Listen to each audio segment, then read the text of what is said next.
Well, hello, everyone, and welcome to the Shifts and Pucks podcast. Happy New Year. It is January 7th, 2026. Hopefully, you've now, after 7 days, figured out how to sign the signature of 2026. It takes me a couple of days, but you can follow us on Twitter at Shifts and Pucks, Facebook.com, Shifts and Pucks, YouTube.com, Shifts and Pucks, wherever you get your audio, as well as we are part of the Hockey Podcast Network. Hope you're having a great 2026. Hello, Dan from Fireside Chat. How are you How you doing? doing, my friend? Good to see you. Good to see Are you. you It's good to be back. 2026 yet? Does anyone actually sign their checks or anything anymore? No, I usually it's all auto deposited. So, but I do think that sometimes on the radio, when we introduce the day, it's Sunday, November, whatever. That takes a little bit to go from 25 to 26, right? So, Okay. there are Yeah, still that's true. yeah, still some things to remember for that. Um, it's been a while, and It has been. It's good to be back. Thanks for having me. thanks for coming on. Uh, Before we get into our podcast, we do have a couple of rests in peace that I wanted to share. First one is Guy Chouinard. Guy Chouinard played with as an original Calgary Flame. He scored the first goal for the Calgary Flames here when he played with the team. Big part of the Quebec hockey scene the last little while. He passed away on December 28th at the age of 69. And he played, as I just pull this up here. He played 3 years with the Quebec Remparts. He was drafted by the Atlanta Flames back in 1974, second round pick, 28th overall. And he played with the Atlanta. He played with the Atlanta Flames from 76 or 75, pardon me, to 80, and then with the Calgary Flames from 81 to 83, and then finished his career in the NHL with the St. Louis Blues, where he played 64 games and had 46 points. He was a 50-goal scorer back in Atlanta in 1979, 107 points. That was his career high. Finished with the Peoria Rivermen in 1985. Also coached, of course, from 2007 to 2008 with the QMHL with the Prince Edward Island Rocket. And was the rookie of the year. You're missing maybe one of the most important stats about him. Guy Chouinard scored the first ever goal for the Calgary Flames. I did say that. Oh, you missed it. He was with the team. He was drafted here, and yeah, he scored the first ever goal, which is kind of sad that I guess that's wrapped up in this death. Yes. But yeah, so thoughts to the Chouinard family. He was a really good hockey player back in the day. I mean, he's not going to be he's not an all-time great or anything like that, but definitely part of Calgary Flame lore. So wanted to give respects to him. Did you ever see Guy Chouinard play? I was too young to see him play as a Flame. I've seen some clips and stuff of him, but no, never seen him live. I was a little young for him too. So when he was playing like in the AHL and stuff, we didn't have the same distribution for that league that we do now. No. The other one kind of shook us up here in BC, and I do think it did hit somewhere in Alberta. Of course, with a lot of the BCHL, AHL kind of alliance here. On January 2nd, the Alberni Rivermen play-by-play for the BCHL, Port Alberni host Evan Hammond passed away quite suddenly. He was a morning show host with the Peak. He was part of the Alberta Valley Bulldogs for a very long time. It was quite. The family described this as a sudden medical emergency. So, don't know much more about that. It really took a lot of people here. Dan, it took a lot of people in BC here, especially in the broadcasting community, were quite stunned. He was a pillar in the BCHL community. He won Broadcaster of the Year more than a couple of times. David Wichar from 93.3 The Peak said he was known for his commitment, sense of humor, and kindness. He loved hockey, the players, and the personalities all around the great game. We'll never forget the joy and passion in Evan's voice when he was calling a Bulldogs come from behind victory. So it's, yeah. He was a voice for the Alberta Valley Bulldogs since 2004. So 2003, 2004. So long career there. Just real thoughts to the Hammond family. Tough way to start off 2026. Yeah. Yeah. It's absolutely what a brutal way. And a medical emergency. So quite sudden. So that's a life changer. So yeah. But thoughts to the Hammond family, thoughts to the BCHL community, thoughts to the Peak community, the Port Alberni community, and everyone that knew him. Tough turn, as Don Taylor says, but we'll take it. Dan, I didn't put this on the agenda, but I wanted to have this discussion with you. We won't go through all the games that have happened since we last podcasted here on Shifts and Pucks, because there's probably too many, but I did want to point this. I have a proposal for you. I think that the home and home series between the Oilers and the Flames around the Christmas holiday should be a forever thing. I think that crowd in Calgary on the 26th was the loudest I heard the Flames crowd all year. I just thought that the intensity, even though the Oilers beat up on the Flames, the whole Klapka, Darnell Nurse thing at the end just brought a little bit more intensity to the Calgary game. I think this would be great for both cities to do a home and home. Like you do it once, you can switch it around and you can have it in Calgary before Christmas and in Edmonton after Christmas, however you want to do it. I even wonder if it'd be better to do both of them between Christmas and New Year's, because I think then you get tickets as Christmas gifts sold for both. Yeah, or something like that. But there has to be some sort of home and home series between the two. That was it's a great crowd, and I think both cities could use it. Like, if you remember, the Flames used to play Montreal on New Year's Eve every year, and this year it's Philly. Yeah. Nobody cares about Philly. So, yeah, maybe you could do it where, one team gets a New Year's game and one gets one earlier in the week and rotate that. Or, I can even see if you did two of them in that week when people are off work, people, driving from Calgary to Edmonton to see the game, or vice versa. Yeah. It's sort of like the Stampeders Elks Labor Day match, right? Like it's the same sort of atmosphere. Although I think the way that they do the Labor Day match, I think loses a little bit of its luster now, because I think it's too late in the Monday day. I think they need to bring that up earlier, but I digress that. Yeah, and the nice thing about that, like you said, there's a day attached to it, right? Every year we know the Flames know there's a play, and the Battle of Alberta is a big deal, but they're randomly positioned, it seems, throughout the season. Yeah. And it would be kind of neat if there was that, okay, every New Year's we have a Battle of Alberta or something like that. Yeah. Because Sean called me an old man for saying this, but there's such a lack of hate in the game right now. Like we need to reinvigorate the rivalries. Like that Saturday hockey was there was Flames Oilers, Panthers Lightning, Senators Leafs. That has to happen all the time. That's great. Like I love it. I think we need to do that.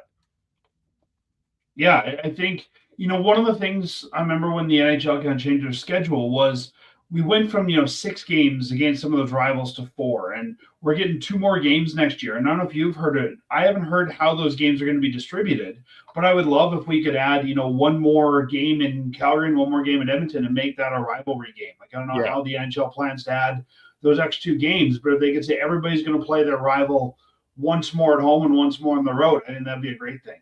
Yeah, totally. There has to be, it should be some, I don't wherever we'll get into where the Flames are. The one thing that is, I think that there's some Flames fans that would be, if they went 4-78 this year and all 4 of the wins were against the Oilers, I think Flames fans would be, yes, excellent. Yeah, I mean, they're 2-1 in the Battle of Alberta right now, the Flames. Yeah. Yeah, And they you know what? And especially in a year where we need something to cheer for, and we talked about this when we did our preseason predictions on Fireside Chat. Is I think that Battle of Alberta is something that we get behind, whether it's a good team or a bad team. It's something that Flames fans can rally behind.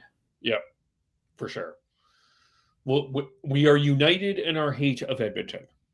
It's very true. Yeah. We'll look back. I always like to do this on sort of some of the big news items, the biggest flame stories of 2025. Um, the extensions to Huska and Conroy and the management team, I was one of them.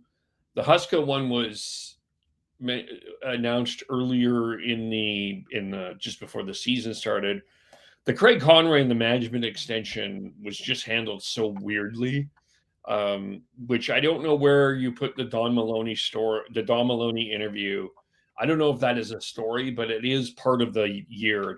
It is. And when I look at the stories of the year, I guess I'm always trying to think of what is the thing that's going to transcend this year. And I think that's something we'll forget by next year, the Don Maloney comment. Yeah. Yeah, but the having Huska and Conroy around at least until the new building is built, hopefully longer for both of them. I'm a Huska fan. I'm a Conroy fan, but we'll see what happens there. The other one, Michael Backlund, and I listened to your podcast. Michael Backlund should have been in my opinion, on Team Sweden, but he's not. Congratulations, by the way, to Rasmus Andersson. I understand why he's not when you look at the whole Swedish roster, but yeah, I think as Flames fans, it probably bothered us a little bit more. But yeah, I agree. I think there's a reason to bring him for sure, even if it's your extra forward. I had a debate with a couple of Canucks fans that I thought he deserved a spot more than Pettersson. I think it depends how you're building the roster. I think Pettersson's more marketable than Backlund. I don't believe anybody has played more minutes against Connor McDavid than Michael Backlund.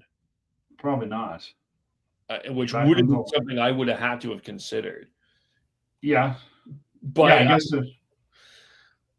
Sweden's problem in this series, in this Olympic, is going to be scoring.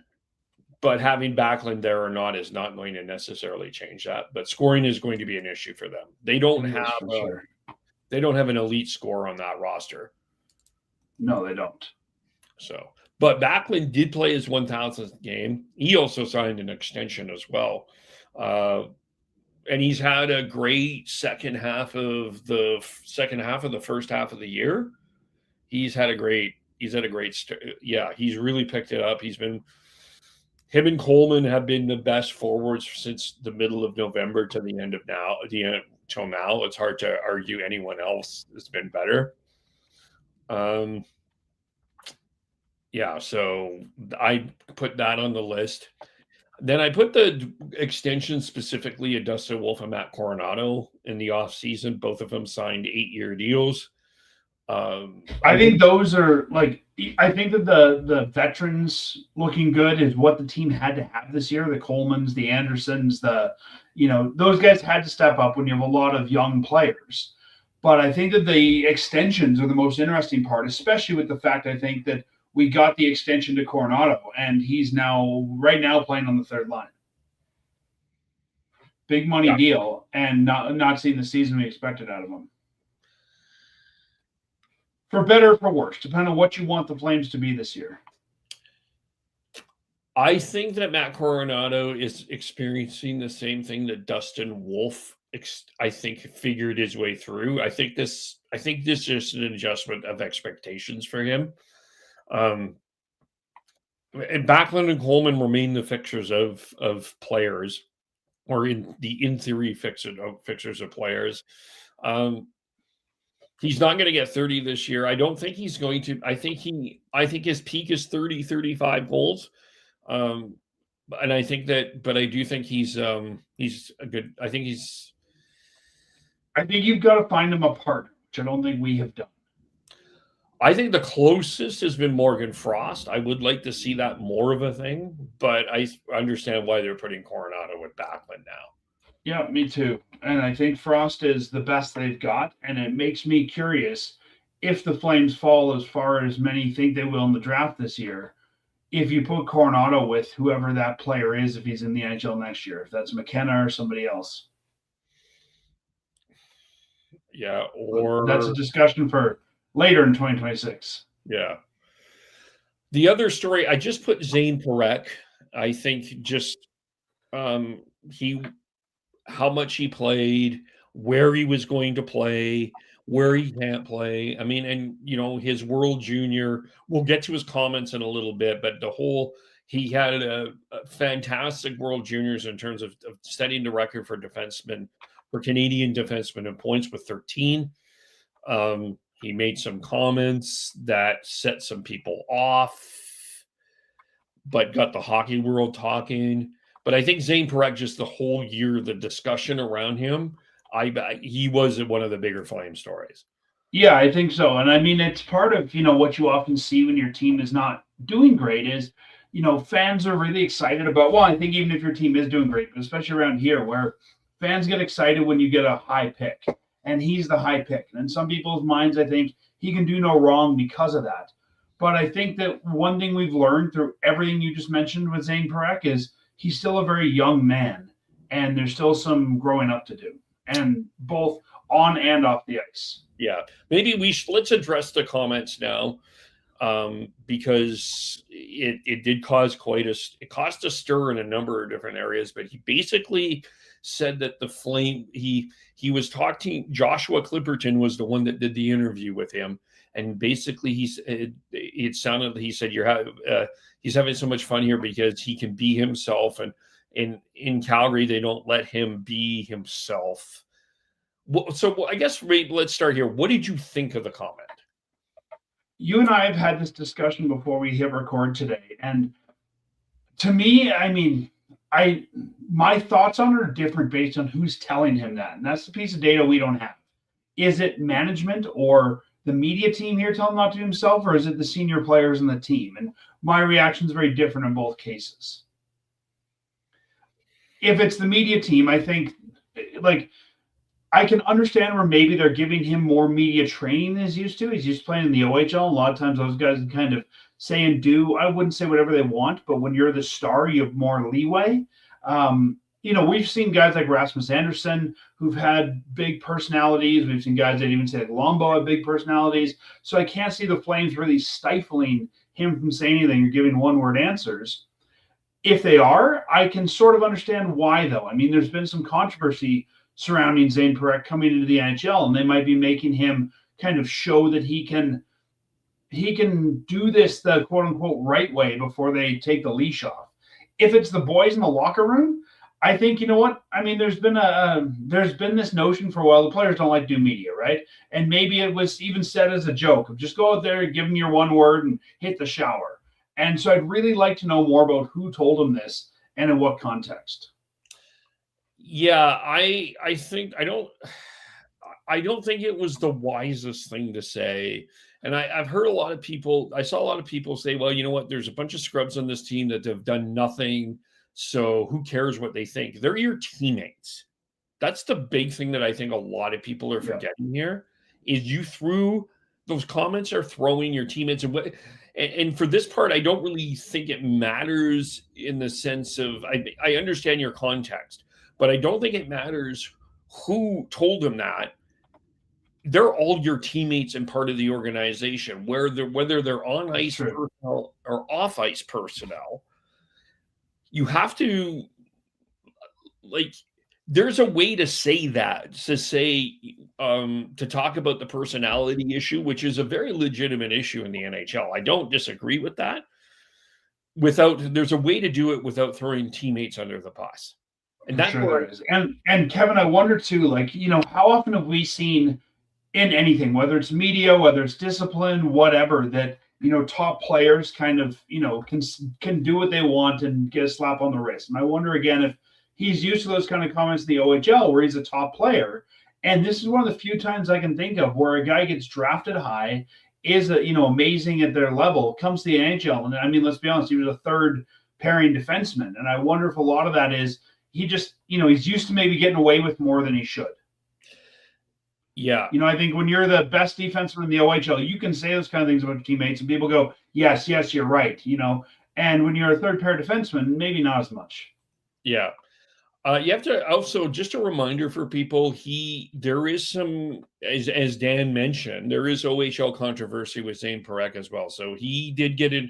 There was an alleged incident with a fan back in October 2024 where the OHL had to review some things with him. So this is a guy that has a little bit of controversy behind him, and probably, I don't want to say needs to be reeled in as much as, like,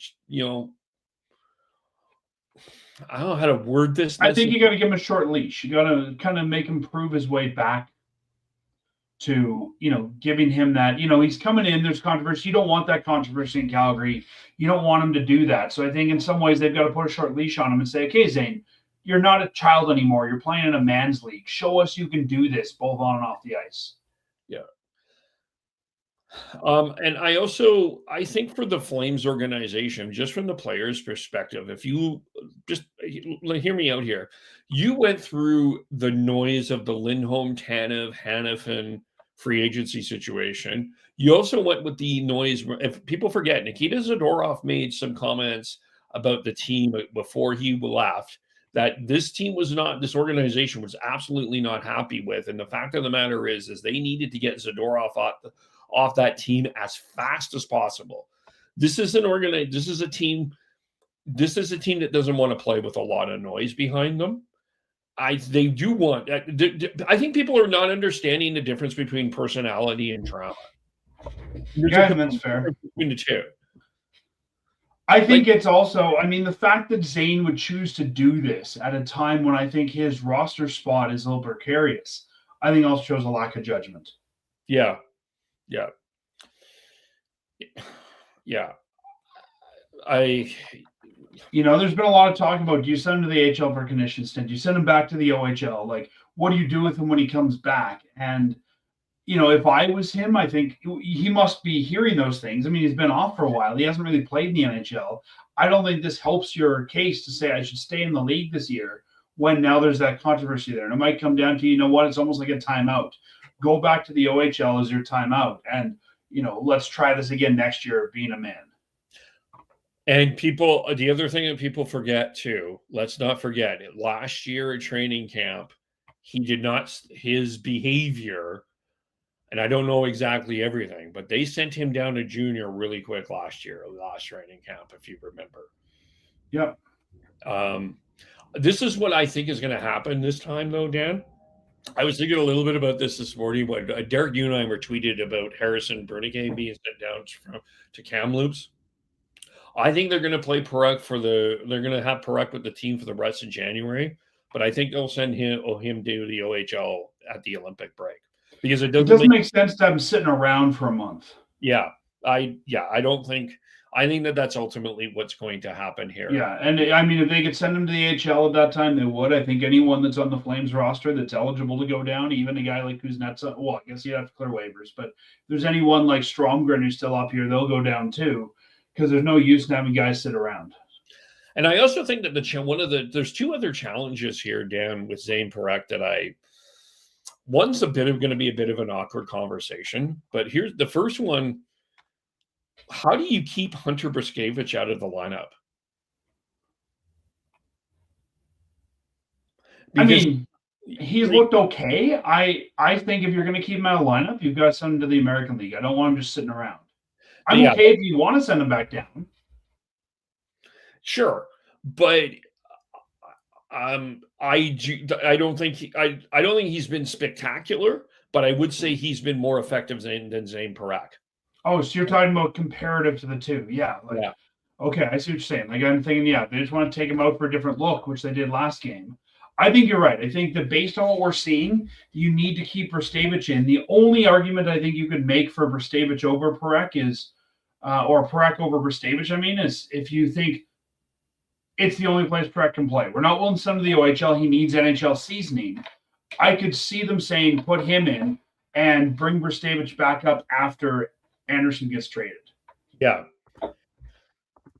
Yeah, I mean, I think once that happens, I think then you're sort of, I think you're free to kind of do what you want there.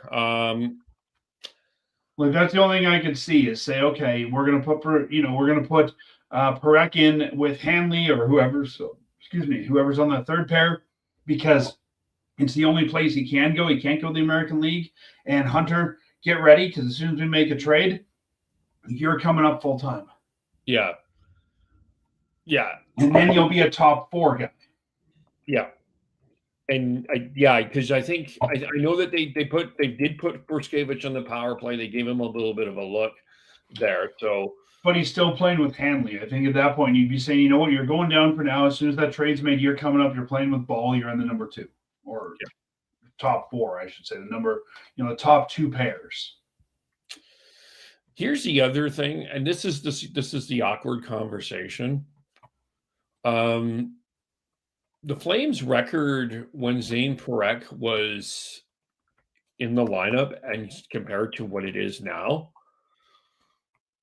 because they were well under, they were like sitting hard, like they're in really no better of a situation right now, but they've been playing a lot better the last month and a half, and I don't want to say it's. Do you find that interesting? I don't know if the two are related. It's not like Zayne was the only guy not playing well when Zayne was in the lineup. The only thing that made me wonder this a little bit, though, was it just kind of felt like in some ways, I'm just trying to pull the calendar up here. It just felt like in some ways that they were trying to they were trying to play to fit the needs of Zayne Parekh as opposed to just playing hockey.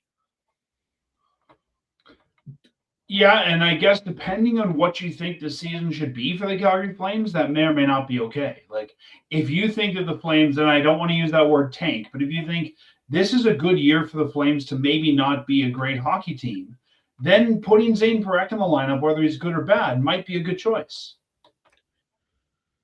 Sure, but it doesn't it just felt like at November 18th, the Flames record, I got this up here finally. The Flames were at November 18th, and I'm not saying that they're much better, but they were 5-13-3 in 21 games and had a .310 winning percentage, and we're in 32nd. And I mean, they're now 30th, so it's, but the record's better and whatever. I get the pro is you get Parekh some ice time, but I feel like they didn't. I think my problem with what happened with Parekh before, and I think that hopefully they've learned for this, is you can't put Zayne Parekh, you can't put him in a bottom three role with a Joel Hanley. Like if you're going to play Zayne Parekh, you got to play him in the way that he's capable of playing, which is a top power play unit, bottom power play. Well, right now you don't have that spot open. Right. So that's the challenge. And I don't know when Rasmus Andersson is going to be traded, but obviously he's going to take over that Andersson role, or we're assuming he's taking over that Andersson role once that trade happens. Once you send the American or to the OHL, you can't bring him back this season. So do you want Parekh to stick around and wait for that, or do you want to send him to the OHL? I would honestly, I know that this is the unpopular opinion, Dan, but I would send him to the OHL. I would too. I think that there's a possibility he could have a Memorial Cup run, which would be great for him. And he's just playing games. And I think that that's the best way for him to improve his play. You don't want him standing around. No. And I think too that we have to remember, yes, he's young and yes, he's, was a high pick and all that. But I don't think if you look at guys that are ready, anyone would say if they think with their head, not their heart, that he's the next guy up. Like, I think if you send him down, you've still got Borskevich. You've still got, a couple other guys who, okay, we want to bring young players onto the team. Kuznetsov looks great. Borskevich looked good enough. Like, I don't think you're losing anything by sending him down. Even if he plays in the American League next year, he'll be good, but just now is not his time. Yeah. And that's okay. I've yet to hear anyone that could justify with a logical response why he's the next guy in the depth chart besides draft position. Yeah. Yeah. And yes, and he had a great World Juniors. Yes, the stats. But he was. We have to remember he looked great in the World Juniors, but he was playing against people his age, right? He's not playing 30-year-olds, 32-year-olds. He hasn't looked great doing that yet, and that's still why. And I said this before the season started. I still think he needs some AHL seasoning. I did too, and I still do. And if I look at the defense, I mean, guys that I would be willing to, that I would not say willing to, but I think guys that maybe need a look before we put Parekh back in the lineup. I mean, Etienne Morin is down there, Poirier's down there, Grishnikov's down there. Like, I think all three of those guys are older. Well, not Morin, but Grishnikov and Poirier, and for even Nick Sissick is 25. Like, let's see what they've got before we put Parekh back in the lineup. Yeah. Even see if Maramanov has turned it around. I mean, I've seen him play in the AHL. He doesn't look too bad. Fair, yeah. There's some options there, and you would assume, and depending on the return, that there might be an NHL defenseman coming back in a Rasmus Anderson trade too, right? So, or they may get one as a offshoot of it too. So, which leads to the number one story. And if not the Anderson deal, I mean, those guys are always readily available at the deadline, even if you got to wait a couple months. Like, let's say the Anderson deal gets done for the Olympics, and you feel you need that, you can always pick that up for cheap at the deadline. Yeah, for sure. The number one story without question was Rasmus Anderson, and the fact that will he or won't he. I think that has been, and really all of you can add Kadri and Coleman and what's going to happen. It's a story that's unfinished because he's still here. Yeah, still here and unsigned. Yeah, so we're still facing this discussion, but you know what? Listen, I know that there's people that were like, I can't believe Craig Conroy didn't trade him in the summer. I can't believe Craig Conroy didn't trade him now. I think that it's been absolutely brilliant how Conroy has handled this, because I think now you're going to get a lot more than you probably should for Rasmus Anderson, especially, like with Minnesota getting Quinn Hughes. Dallas and Colorado are going to be thinking of this. There's a number of teams that are going to be interested in Rasmus Anderson. I think you're right about that. I mean, I think when you look at boards of guys that are available, I think Quinn Hughes was 1 and Anderson was 2 if you're looking for a top-end defenseman. Now Hughes off the boards. Now I think Anderson's worth more to the Flames than he would have been before the Hughes deal, because I think a lot of teams say, well, if we're going to give up those assets, let's see what we can get for Hughes first, or if we can get Hughes first. And I also think now, and you and I, nobody, I think, anticipated how close the schedule would be and the standings would be coming into the season. And there's a lot of teams that are going to be saying, I want to get a jump on this logjam I'm in. I'll give you some inferior defensemen. Yeah, and it's the standings. If we look at the wild card race in the East, Buffalo is 1 point out of the wild card. Who would anticipate that, right? Florida's out. Toronto's out.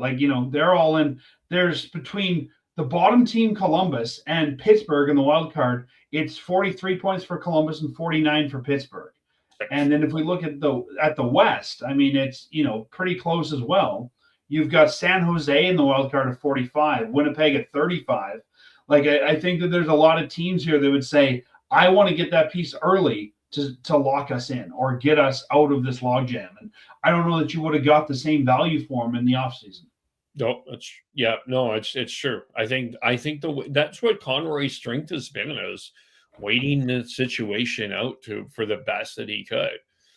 He did it with Lindholm, he did it with Markstrom, and now he's doing it with Anderson. Yeah. So. Fans, I think, like to see trades made because fans love trades, right? Fans love to talk about trades. Look at how much talk there is on social media about trade this guy, trade that guy. This worked on my Xbox. Yes, it's fun, but let's do it at the right time. And I think that the offseason, it would have been fun for us, and it would have given us a lot of interesting summer conversation, but it wouldn't have been the right time. It wouldn't have been the right return. Yeah. You got to be, I'm totally with you on that. So the news this week, let's start with Devin Cooley. Cooley signs a 2-year deal extension. So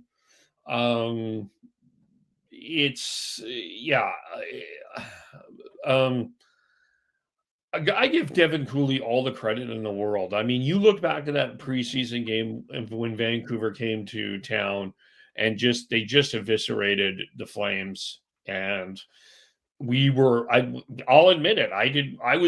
We were all on together and thinking that the Flames would be needing to look in the backup goalie bargain bin. And Devin Cooley proved me wrong. Well, we thought we were kind of waiting for Prosvetov to try and seize that spot too, right? And he hasn't really done that. And he hasn't really done that with the Wranglers really either, has he? No, he hasn't. But I mean, looking back at our predictions, you were on the show and we predicted it. It's would Cooley last all seasons backup, or they switch to Prosvetov? Yeah. But I think that Devin Cooley went to work. He got his game right. And he earned the trust of the team. I mean, yes, I think that the one criticism that you can have of Huska is he overplayed Wolf at the start of the year, but nobody knew what Cooley didn't prove himself yet too. So he was kind of stuck in a little bit of a bind here. And there was some backup goalies on the waiver wire and they decided to not go for it. They decided to stick with Cooley. And it turned out to be the right decision. So I give him credit. But I was wrong. I thought we were talking about personality earlier with Zayne Parekh saying they don't let him show any. I mean, Cooley has been a personality this year, if nothing else. Absolutely. Thank you for bringing that up. Everybody's saying he's been a fun guy to watch every game. You want to hear what he's going to say. Yeah. I even know people who aren't Flames fans are saying to me, "Tell me when the backup goalie speaks again. I want to go watch it." Yes, he's by far he's so entertaining. Like he really is and he's so real. He's so real about just, you know what? I like from the very beginning since he joined the Flames, he was honest about his game. He's always been that way. And yeah, it totally. Like for those that don't say the Flames don't allow personality, I submit to you, Devin Cooley. Again, there's a difference between personality and drama, though. And that's and he has no drama. Right? Yeah, like Devin Cooley's just fun. He's gives you a good soundbite every time. Like that's exactly what you want out of a backup goalie. And I think for a team like Calgary, they don't have another goalie in the pipeline, nor do they need one. I mean, their 23, 24-year-old goalie is now here for 7 more years. Like, you don't need to have another guy behind him. And Matt on our show compared him to Noodles, Jamie McLennan, right? Of just this guy who everybody loves. He's a personality. Fans here like him. Like, I think there's no reason to go out and get another backup if Cooley wants to stay here. Yeah, and I think this is sort of the same situation as Kipper too, where you don't want to be rotating backups for Kipper. Everybody knows the story here, and it's quite likely, I think, that Devin Cooley can have a Dan Vladar type turnaround where he plays well enough for a couple of years, and then another team will give him a shot at to being a number 1 goalie. Yeah, I totally think so, and I think. I don't think Owen Say is 3 years away from being NHL ready. I don't even know if he will be in the NHL, but, it's not like the Flames are now blocking somebody else from coming in by signing a 28-year-old backup. Yeah. And they do draft a goalie every year. So there's always going to be someone around. Yeah. And, as much as that's true, I mean, we've had guys like Mason McDonald in the 2nd round who have not turned out. Yet the guy we take in the 7th round does turn out. So it just kind of shows you how long it's going to take to find the next guy. That's what I think that we need to change the rules for the Flames. Everyone else starts at the 1st round, but you start at the 7th round and you go backwards. It sounds like a good idea until the Flames get the 1st overall pick, and then people aren't going to want that. Yeah, maybe we'll be wrong. But no, I like they do draft well deep, right? And I think that's a great thing to be able to do, is to draft well deep. That's really important. And this is, I think, going forward in a rebuild and going forward with a team that is going to probably by design get worse over the next couple of years, having a guy like Cooley, who I think everybody likes, who's fun, who will keep the dressing room light, I think that's going to be more important than fans give it credit for.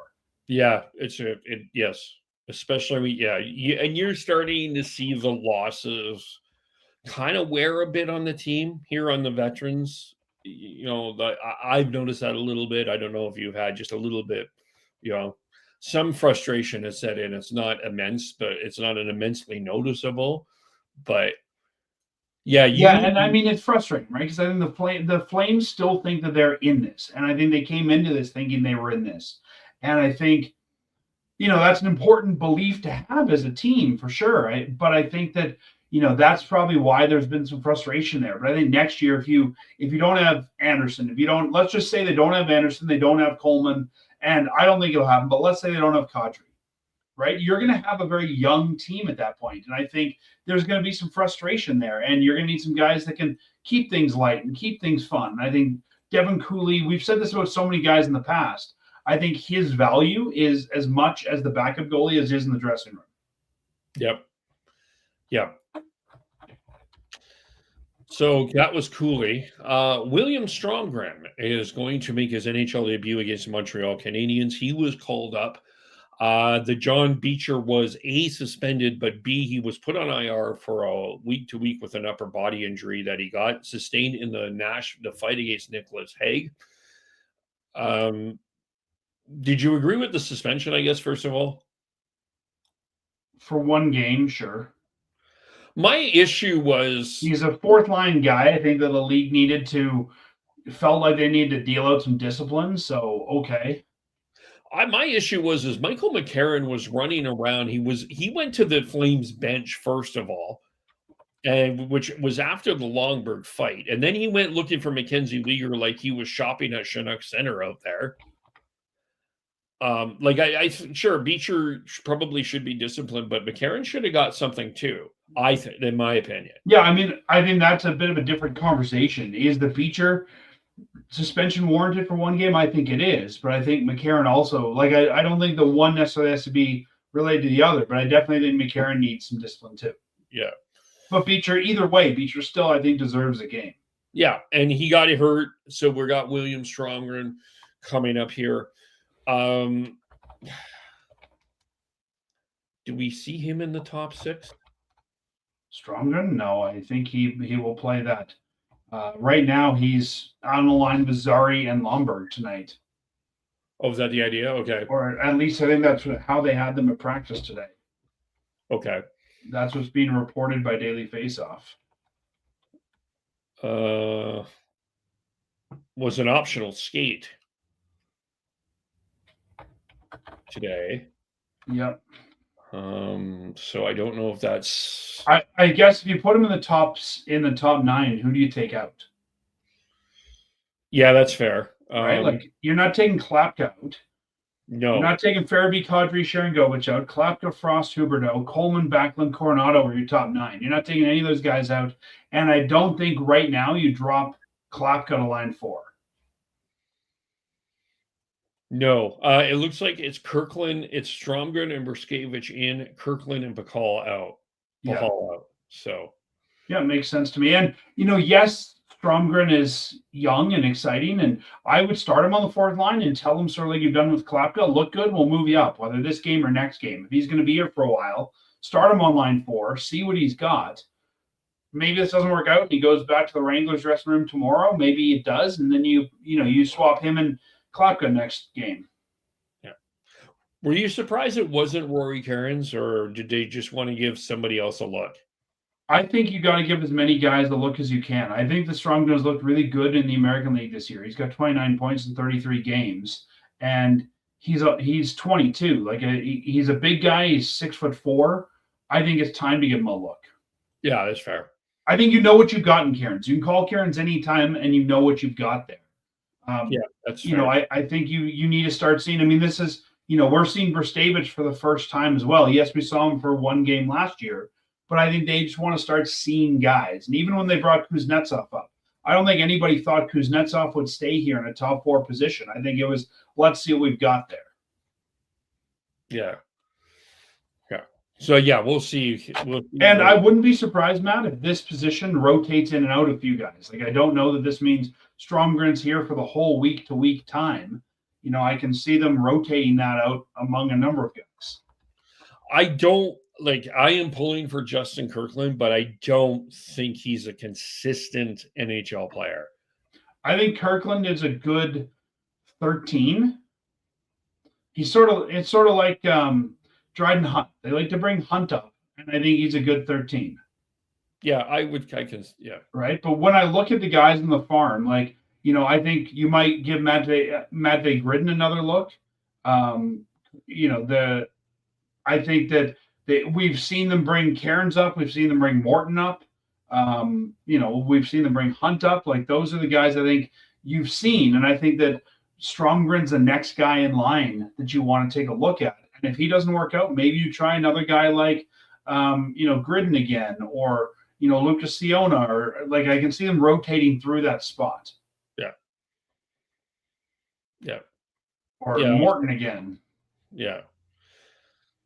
Yeah. Well, hopefully he plays well. Yeah, Carter King is 24. They might try him. Like, I think there's a number of options there. And while I do think a guy like Cairns will be in the NHL, you've heard me say a number of times, Matt, or Kevin, and I've said this to Matt as well. I think you got to bring a guy up into the spot you expect him to be in the NHL, right? Putting a Matvey Gridden on your fourth line really isn't a good evaluation. And I honestly think that the projection for Stromgren is probably bottom 6. Yeah, so he can give you some. He gives you the energy minutes. Yeah, I think he's probably. Yeah, I could see that.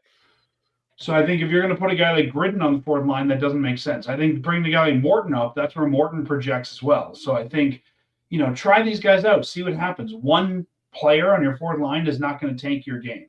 No. Yeah. Anything else that we need to talk about with the Flames? I forgot to do a couple of reads here, by the way. Why don't you do those reads? All right. I'm getting used to being part of the Hockey Podcast Network. The jaw-dropping moments that make hockey hockey. Experience them all with DraftKings Sportsbook, an official sports betting partner of the NHL. Missouri listeners, listen up. DraftKings Sportsbook is now live in the Show Me State. New customers, this one's for you. Bet just $5, and if your bet wins, you'll get $200 in bonus bets instantly. Download the DraftKings Sportsbook and use code THPN. That's code THPN to turn $5 into $200 in bonus bets if your bet wins in partnership with DraftKings. The crown is yours. Gambling problem? Call 1-800-GAMBLER. In New York, call 8778-HOPE. NY or text HOPNY 467-369. In Connecticut, help is available for problem gambling. Call 888-789-7777 or visit ccpg.org. Please play responsibly. On behalf of Boot Hill Casino and Resort in Kansas, pass-through or per wager tax may apply in Illinois. 21 plus age of eligibility varies in jurisdiction. Void in Ontario. Restrictions apply. Best bet must win to receive bonus bets, which expires in 7 days. Minimum odds required. For additional terms of responsible gaming resources, see dkng.co/audio. Limited time offer. Copyright NHL 2026. All rights reserved. Anyway. You asked if there's anything else. I think, if you're talking about the big stories of 2025, I think a big story is still, what are the Calgary Flames? And, are they a team that, and I hate this word, but should they just tank for the bottom? Is a team that should be competitive? Does Murray Edwards and the management see the team as a team that is rebuilding or not? Like, I think that there's still a question of who are the Flames. Yeah, here before we'll get into what's encouraging in us and discouraging us, and I think that this big picture conversation is absolutely it's a fascinating one, because I think I think in some ways it's hard to move forward until you answer that question. Yeah, I think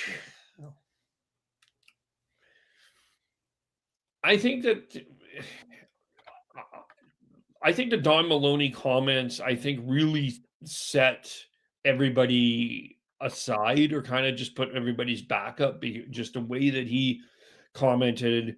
And it's just was probably the worst moment of the Flames year, that Don Maloney interview.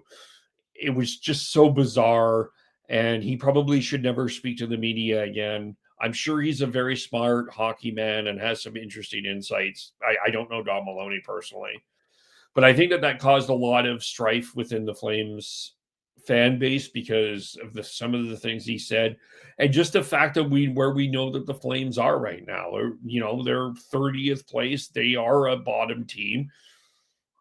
They do, like, you look like, just based on what we're seeing around the league right now, Dan. I mean, you're not going through a round of Western Conference playoff teams without facing an elite center at some point within the next couple of years, or an elite forward. You got McKinnon and McDavid, but now you got Celebrini and Bedard when they make the playoffs. Leo Carlsson if Anaheim makes the playoffs. Mikko Rantanen's not a center, but still he's an elite scorer. So there's 6 teams that you already are facing, that you've already are going to face. Logan Cooley with Utah. We'll add that into the conversation.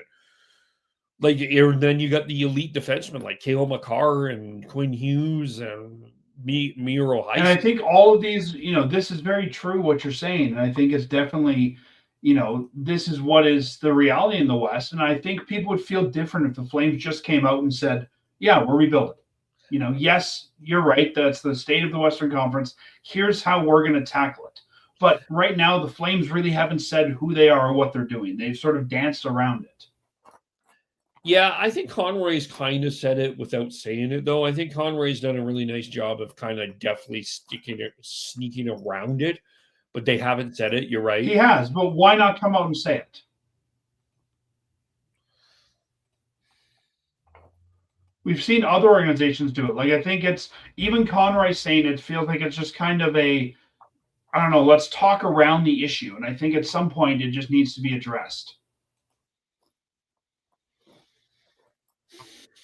To me, that's a story of 2025 is why not just address this? Why not? We've seen other teams write letters to their fans. We've seen other teams come out and say, this is what we're doing. There's only been one team that wrote a letter to their fans, Dan, and it was the New York Rangers.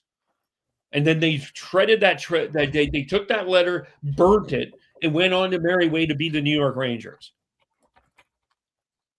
The Detroit Red Wings, I think, have done a good job of sort of, I guess, embracing a rebuild as well.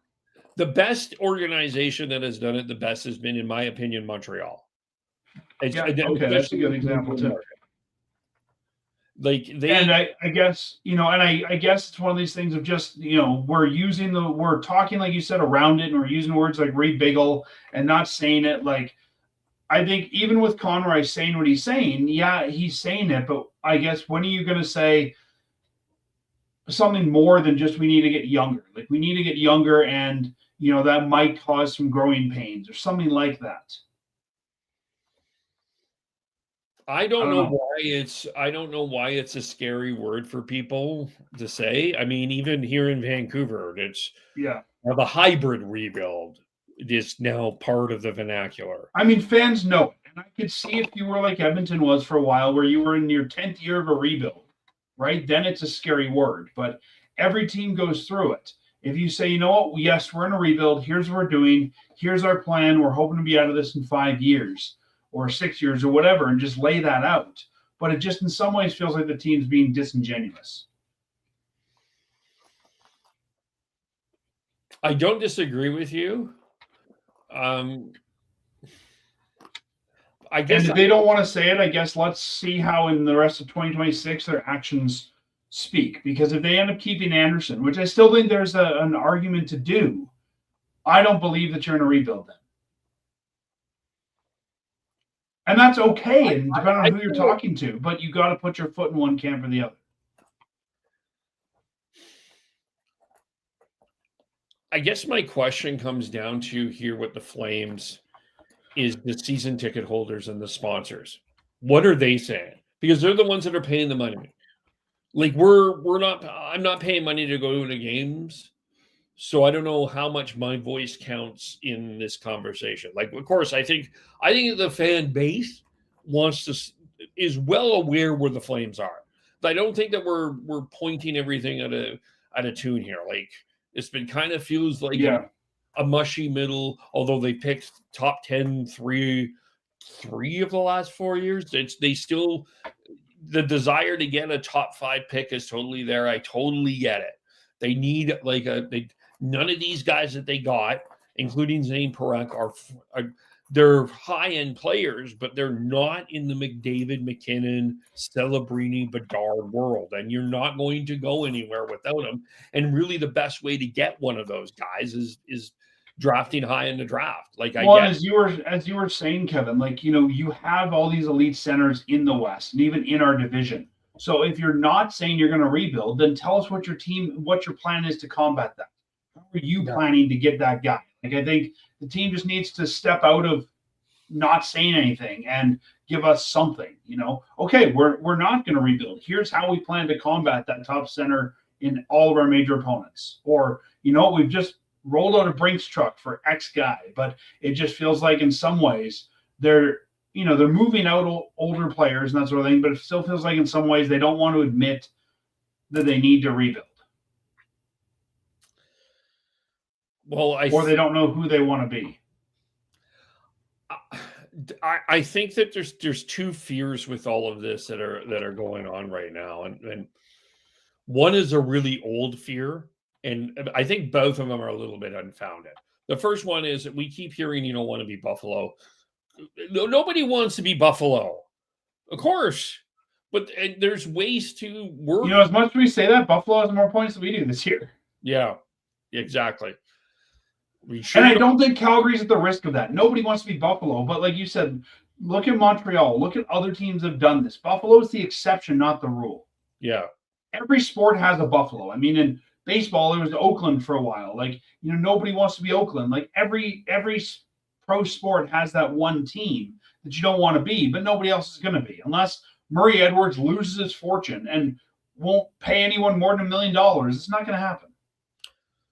I think the second one is, there's been some conversation about this. I think that it's the fear of attendance, that nobody's going to go to watch the kids, and the price of tickets and all of that. And I think part of it is this organization is still fixated on a generation from a long time ago, the Young Guns era, when the team was threatened to leave. And I think that there's still some inner fear around it. I really do. And I think it's an unfounded fear. I really believe that there's a lot of fans that would just say, okay, you know what? I totally understand this. I think you're right. But again, I think the team has to say it for those fans to embrace it, right?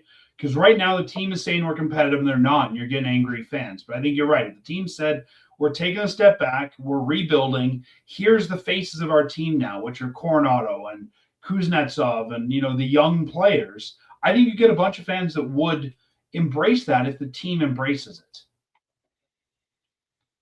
And I think the Young Guns era is a very different era in this league. Like, I think if you're still stuck on that, you've got issues.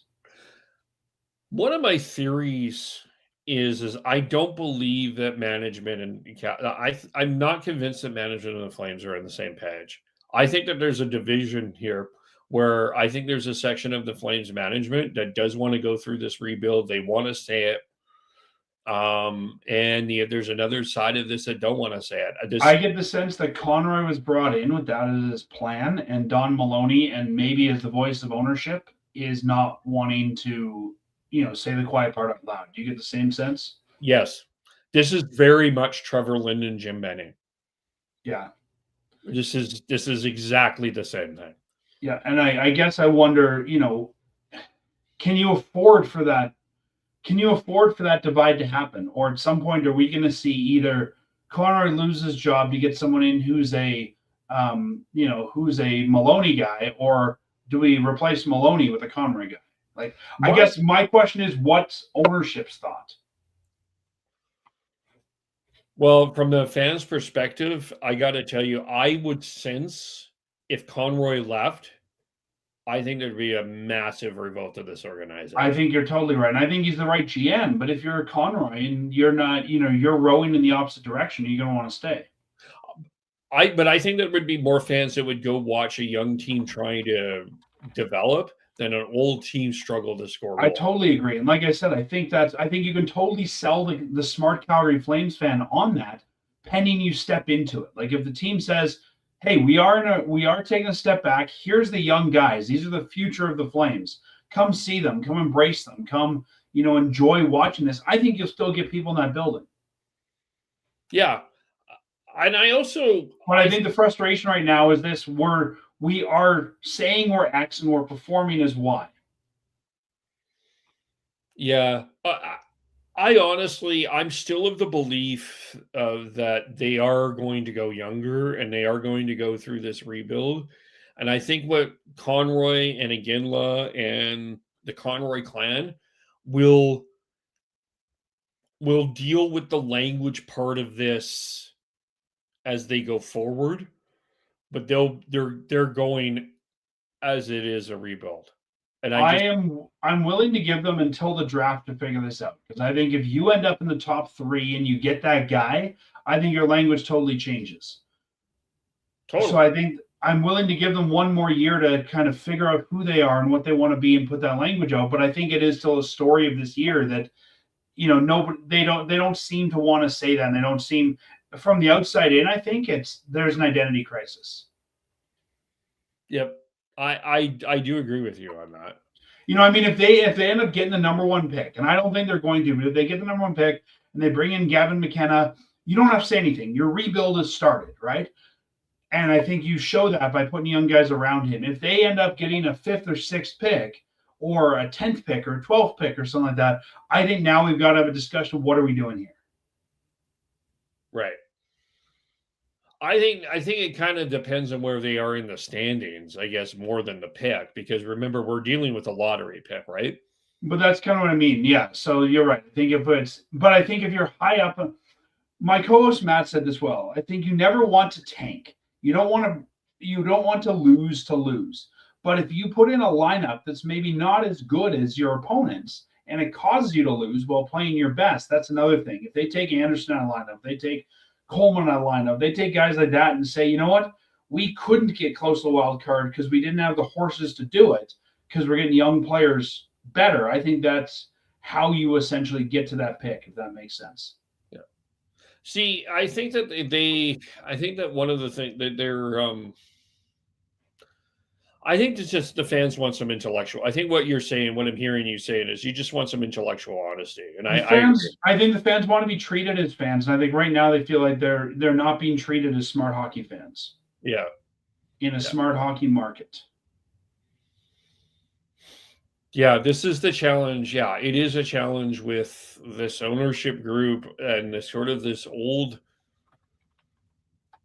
I think, kind of this the Sutter way of, I think the tension is the Sutter way of thinking, which is sort of the older school thinking, and sort of a modern thinking that I truly believe Craig Conroy wants to implement with drafting and developing. And I think that we're facing a tension here, and it's going to depend on who wins.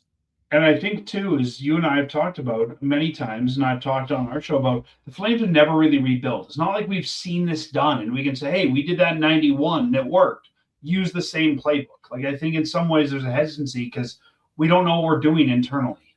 Yeah, there's always been kind of this panic button, and I think, like you said, they're always trying to get the fans' money and get to the playoffs. And as much as I think Troy Living did a lot of good things for this team, in hindsight, he was building year by year, right? He'd trade a first to bring in Hamonic to try and get to the playoff. Didn't work. He'd give up first, bring in Hanifin. We made it to round 1. We're out. Like, he's always building for now.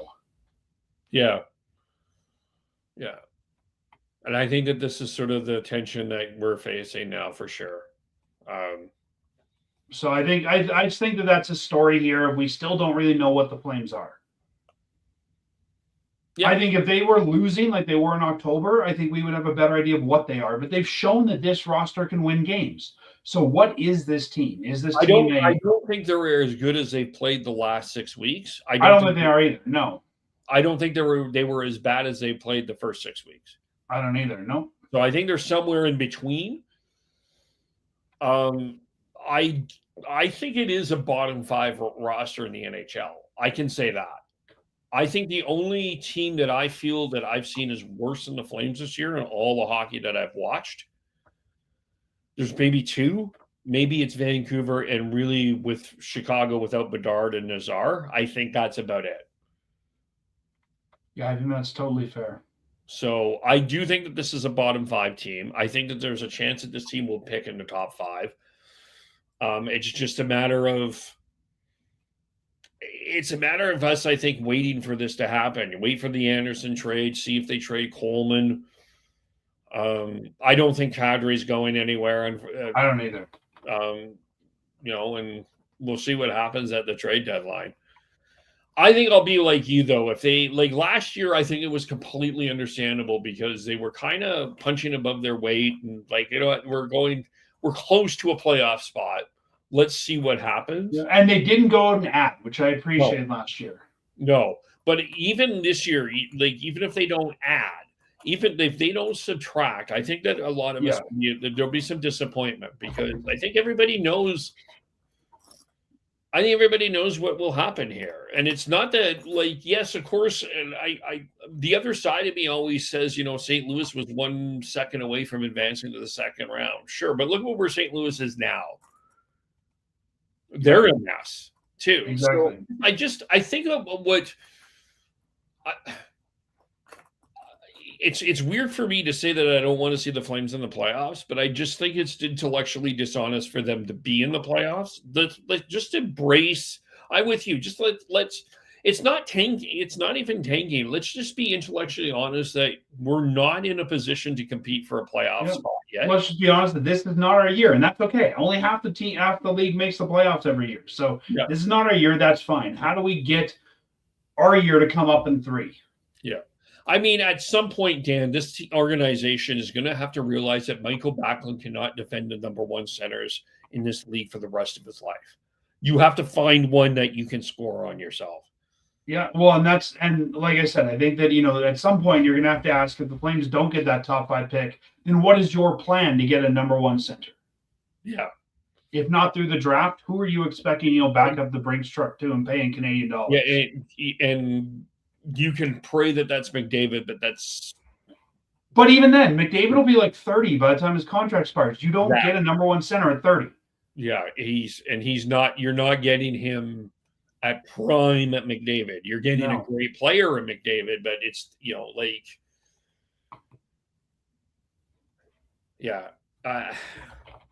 I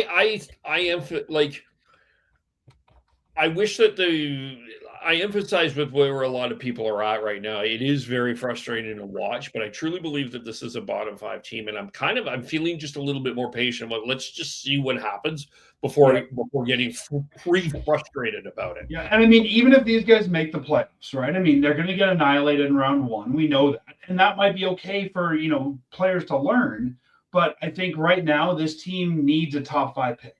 I'd rather they get a top 5 pick and we celebrate that than we celebrate going into the playoffs that we know we're not going to win.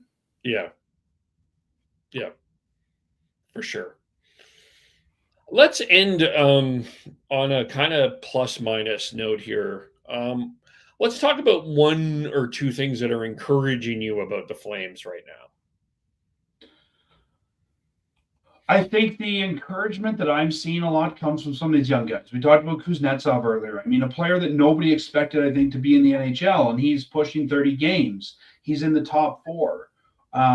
We're seeing, I think, some good development. We talked about, Wolf and Cooley and Cooley's not really a young guy, but I think the exciting thing for me is seeing that there are these guys that are taking the next step. Even when I watch the Wranglers, there's guys that look like they're stepping up. I think that while we may not have that top center, you need 12 forwards and 6 defensemen to play any game. I think the Flames have a good selection of young players ready to fill in those complementary roles. Yeah. And even a guy like Stronger, and I'm excited to just see what we've got there. Yeah. I think I'm also, if I'm optimistic for, is that management is going to be around for a while. The management, the coach, I think Conroy and his team and Huska are the right people to lead them through the next 2 or 3 years. Yes. So I'm excited they're still here. Yeah. My encouragement, the development of Jan Kuznetsov for sure, I think, as a top 4 defenseman. I could see him eventually being the Parekh partner we've all been longing for. And I know that a lot of people are kind of planning Kevin Ball, but I would put Kuznetsov in that conversation. I think the improvement of Adam Klapka this year has really been encouraging. Just I think I'm kind of dumping a lot of those young guys just into one bucket. I mean, we still don't know what Adam Klapka truly is, because I don't think Adam Klapka knows yet. But once he figures this out, I think we've got a player on our hands. Yep. And at the same time, we've seen guys like Zary step back, right? So we're getting both the young guys that are stepping forward and the young guys that are stepping back. I think Frost and Farabee have been a great addition to the Flames this year. Yep. Yeah, the other one I had was Conroy's patience in not trading Anderson. I think Conroy's patience is encouraging to me, and part of the way that he handled the aftermath of the Maloney situation, and really a couple of other let's not forget the value that Brent Seabrook is bringing to this team as a skills coach, and Jerome McGinley, whatever he's doing right now in the organization, not always public, but that's okay. Those are encouraging. I'll give you one that you probably don't see being in Vancouver. I'm encouraged by finally seeing the new Scotia Place coming out of the ground. It's not just a hole anymore. There's some substance to the build, and it's kind of exciting knowing. I mean, I'm going to miss Seldom. I really am, and I have my own issues with knocking it down and moving away from it and what that means for Calgary. We can get in another time, but it's exciting to see kind of that next generation of future finally, I guess, being materialized. Yeah. I've seen some of that online. I think, that's encouraging that we're getting to that area for sure. Discouraging. I think that it's hard not to have this conversation without bringing up Connor Zary. Was benched during the Oiler game in Calgary. Had some fourth line duty again. People are blaming Huska for this. And I just remind you that Yan Kuznetsov has been playing top 4 minutes since he got up here. Przevich has gotten a regular role. This is, to me, Zary has got to kind of figure it out. And I'm not. We had these discussions before the season started, right? I mean, Zary's yet to play a full season. He hasn't really looked. He's had spurts of being good. I don't think this is on the coach at any point. I think they've given him chances and he hasn't stepped up. Yep. That's exactly it. I think in a future I think in a trade deadline, I'm wondering the future of Zary, of how long he's going to be here. But we talked about this on our show this week. I think that I don't know who's going to want to acquire him. And I think if they do, they're going to make you take money because, they're going to make you. He's got a big deal, and I think someone's going to make you pay for that. It's a 3-year deal, so it's not horrible in terms. No, but at $3 million, I don't think it's the length; it's the dollars. Mm-hmm. Yeah, but I guess we'll see. But I mean, I think Zary's giving you what you. I didn't expect more from Zary. I hoped, but I'm kind of getting what I expected. If he plays the way I line up, so be it. Yeah, I just wish I wish there was something consistent happening with Connor Zary. I think that's where I'm at. I wish there was, we know what Connor Zary can do.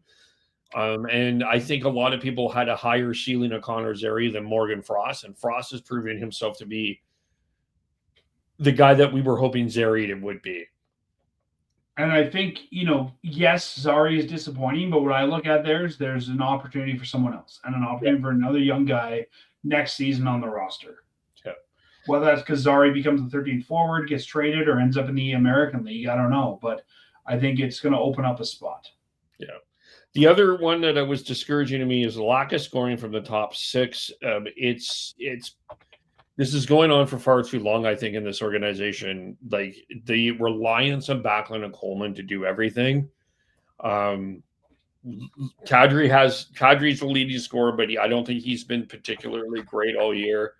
I think Morgan Frost has had his moments, but I think he could be better. Jonathan Huberdeau is struggling right now. That penalty shot was against Seattle.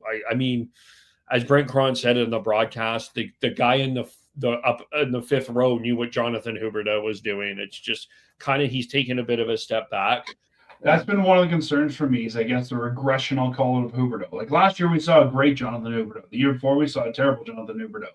And for the amount we're paying him I was hoping after last year he'd build on that.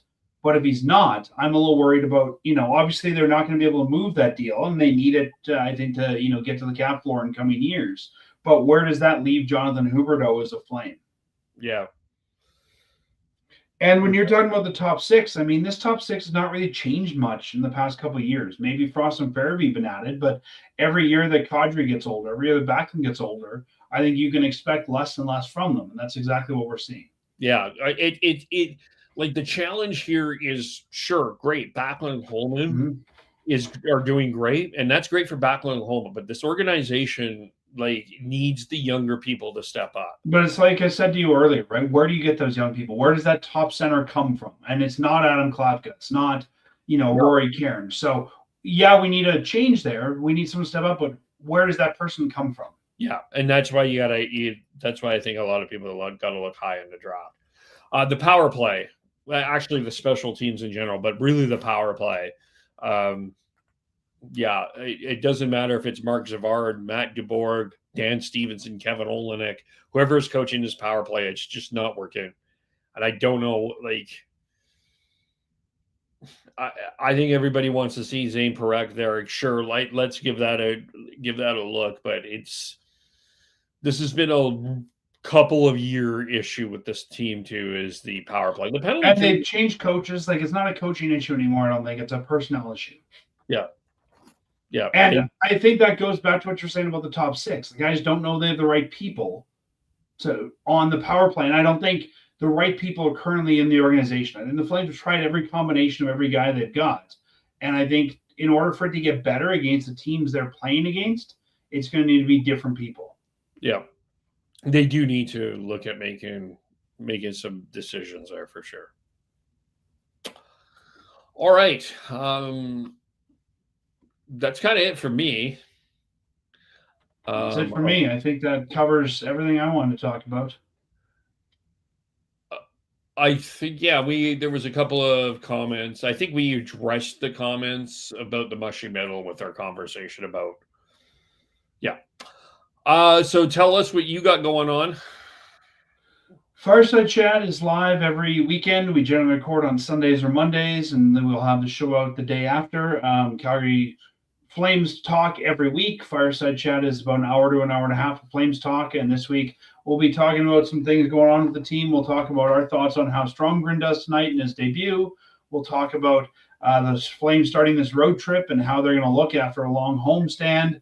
We'll talk about some of the new look lines that we saw against Seattle. And we might even talk about some of our thoughts about some of the announcements today of the new jerseys and what that's going to look like for the team. We'll talk about Zayne Parekh. Everything that has to do with the Flames, you can hear every week wherever you find fine podcasts or at firesidechat.ca. New jerseys. Yeah, there's been some info coming out today from Fanatics that there's going to be new jerseys for 2026-27, and some teams are going to have very different colors. I think it's Florida will be pink, like a third jersey. Oh, okay. So I'm thinking the next iteration of reverse retro, or what does the MLB call it? City Connect or something like that. Yes, the City Connect jerseys. Sean, Tyler, and Chris are going to talk about the Canucks later on today. They're going to review the week.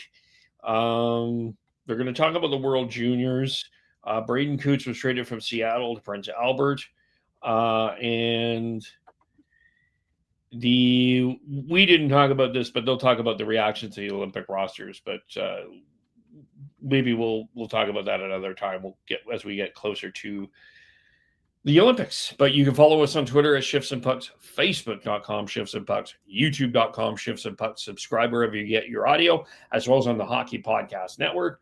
As we're still in the midst of getting things set up, of course, with the holidays and stuff, trying to get all caught up there. Thanks everyone for watching. Thanks you for listening, and we will talk to you all very soon. Bye for now.